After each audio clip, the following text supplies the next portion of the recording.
Ден соолук болсо баары болот дегендей Супер KG порталы ден соолукка кам көрүү, ар кандай оорулардын келип чыгуу себептерин, анын алдын алуу туурасында пайдалуу кеңештерди даярдап берип турат эмеспи. Бул иретте адамдын ички органдарынын бири болгон өт баштыкчасы жөнүндө, анын аткарган кызматы жана өттөгү таштын пайда болуусу, аны алып салуу деги эле өт ооруларынын алдын алуу жолдору туурасында кеп кылабыз. Ал үчүн биз Бишкектеги улуттук хирургия борборунун хирургу профессор Эрнест Алыбаевке кайрылдык. Адамдан алсам полностью өттү момундай таш бүтөп калыптыр мына. Бир момундай чоң. Ошон примерно ошол где-то 9-5-6 сантиметр да. Анан момундай таштар, майда таштар болот да. Колуңузга төгүп көрсөтсөңүз. Мына. Ушулардын баарын ар түрдүү таштардын түрлөрү.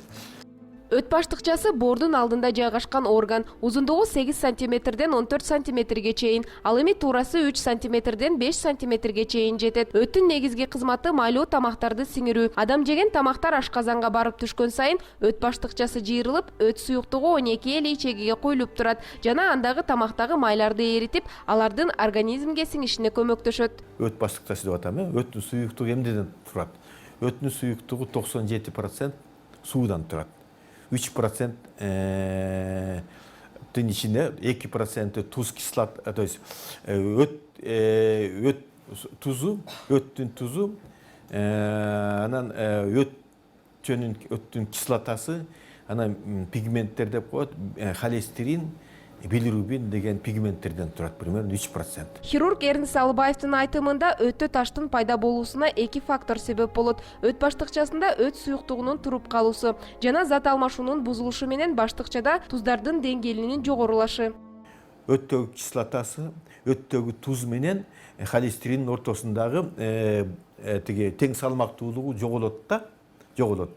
Холестерин менен өттүн тузу көбүрөөк болуп, баягы өттү суюктугу акырын фискалоидный нарушение деп коет, фискалоидный кубулуш менен акырын кристаллга өтүп, майда таштарга айланат. Ошондон өттөгү таш пайда болот. Таш пайда болгондон кийин бул ташты только хирургиялык жол менен алып салуу керек. Болбосо воспаление болуп кетип, сезгенип, зат алмашысы ошондон өткөн таштардын ар түрдүү кийинчерээк боор жака да кирип кетиши мүмкүн. Же уйку без жака да ичегилерге ошо бүтөлүп калышы мүмкүн. Өттөгү жолдордогу суюктуктарды боордон ичегиле 12 элчеге кетирбей, ошол жерден өттөгү таштар деги бүтөп калат. Бүтөп калгандан катуу приступ болуп, кыйкырып, абдан начар сезип, приступообразный болью промподребери деп. Ошондуктан баягы катуу боор жагы ошондон баягы тиги боор деп эсепте ойлойт. Чындыгында 99% өттүн баштыкчасынын воспалениесинин кесепетинен келип түшүп атат да. Өттүн таш пайда болушу не только өттүн баштыкчасында пайда болот, кээде өттүн түзгүчлөрүндө, боордун ичиндеги өттүн түзгүчлөрү пайда болот, бирок өтө сейрек. Мисалы 100%-тин 1-2 эле проценти ал. Анда баягы 12 элчеги өткөн жерде түзгүчлөр бүтөлүп калат да. Анда да кадимки ушундай эле приступ болот, бирок өтө мындай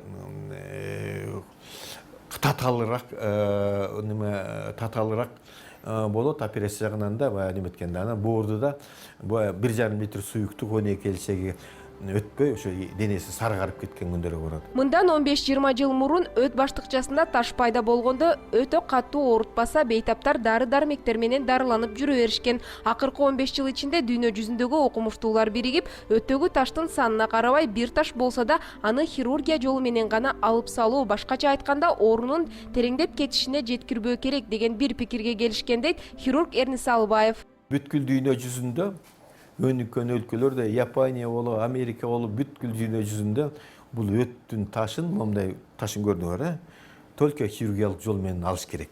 Кийинки жылдары 3-4 жылдан бери кээ бир ушунчалык баягы ар түрдүү аппараттар чыгып, ошол өттүн таштарын аппараттары менен, дарылар менен, аппараттар менен растворить дегендер, мондай чоң таштарды алы жите элек. Ошондуктан индустриальный развитый, өтө өнүккөн өлкөлөрдө эле ушундай только операция жолу менен алынып атат. Өт баштыкчасын алып салуу организмге көп деле таасир бербейт деген хирург өт түтүкчөсү 12 эли чегиге түз уланып туташтырылаарын айтты. Бирок адамдын өтү алынган соң 1 айдай диета кармоосу зарыл. Ошондой эле 5 маал сууга жана буга бышырылган тамактарды жеп 1 айдан соң кадимкидей тамактана берсе болот.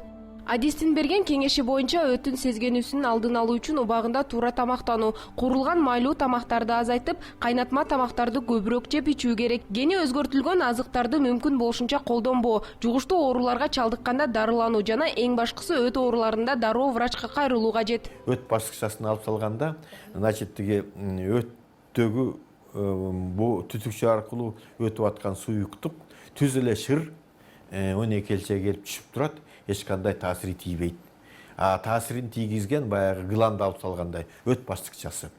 Тазалап алып салгандан кадимки денесинин баары жакшы болуп калат. Кээде өт баштыкчасын алып салгандан кийин кээ бир эле давлениесине дылды түшөт, жакшы болот, анткени бүт организмге таасирин тийет да. Бирок баягы жүрөгү ооруганда жүрөгү калыбына келет дегендей. Бул эми организм баягы өзүнчө бир гемостаз деп коет, соединение целое. Ошолордун баары улантып аткан өт баштыкчасы өттүн ошо. Так баягы өттүн суюктугу 1,5 литр мурдагыдай эле кадимкидей 12 элче куя берет. Өт баштыкчасынын оорусу где-то 95% таштын натыйжасында болсо, кээде ташсыз эле жөнөөзүлөрү сезгенип, өт өзү ооруп, баягы ошо түтүкчөлөр ийилип калганда, анан бир топ обмен нарушение болгон анда да ириңдеп шишип кетиши мүмкүн. Анда да айла жок алынат. 5 таш эле. Бишкектеги улуттук хирургия борборунун берген маалыматы боюнча Кыргызстанда хирургиялык операциялардын 60%-нын көбү өттү алдыруу холецистектомияга туура келет. Өтүн алдыргандардын жаш курактары 15 жаштан 90 жашка чейинкилер. Андыктан дени соонун жаны соо дегендей өттүн алынып калышына жеткирбөө, ден соолукка кам көрүү өзүңүздүн колуңузда.